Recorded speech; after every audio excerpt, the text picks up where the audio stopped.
Gradisca di Sonzo è stata anche quest'anno la sede provinciale per i festeggiamenti del 1° maggio in provincia di Gorizia. 1.000.000 di persone ha partecipato e sfilato lungo le vie principali della cittadina esontina. Presente autorità dal presidente uscente dell'ente intermedio Enrico Garghetta a tutti i sindaci. Al comizio esontino è intervenuto il segretario confederale della CISL, Pietro Cerito. Al centro della manifestazione il diritto al lavoro, tema caldo pure da queste parti, vista la situazione economica non florida negli ultimi tempi. Ma non solo lavoro, slogan contro il governo per l'assenza nel cercare vie d'uscita e rilancio in materia precariato, diritto allo studio, funzione pubblica.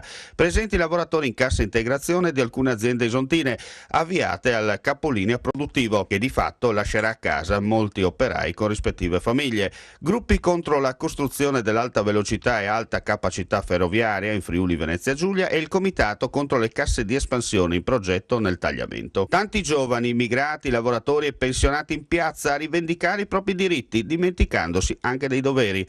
Il sindacato dal canto suo è esortato a dare un forte segnale, non solo di presenza teorica, ma una lotta attiva di rilancio per un futuro migliore. Come sempre tante parole, lo impone la prassi. A quando i fatti?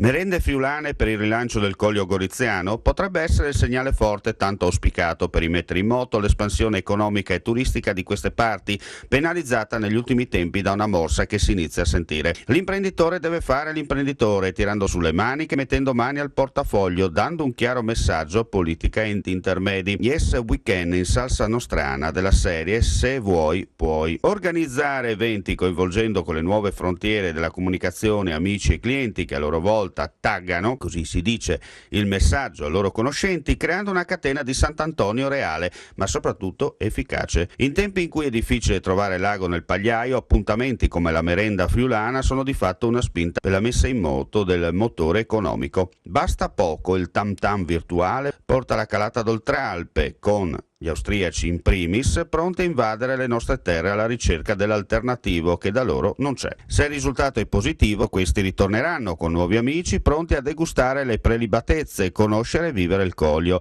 L'imprenditore può, perché sa cosa vuol dire impegnarsi per avere il ritorno senza aspettare salvagenti, tanto promessi che poi di fatto non vengono inviati, perché il tempo del Fasarin, Cumbinen e Viodaren è finito. Siamo europei de facto e de jure. Gli austriaci insegnano a divertirsi e acquistare in sana allegria con gli euro a portata di mano, mangiando e bevendo sano, tipicamente nostrano, il che porta a esclamare: ma per fortuna che c'è il Riccardo che da solo gioca al biliardo, non è di grande compagnia, ma il più simpatico che ci sia.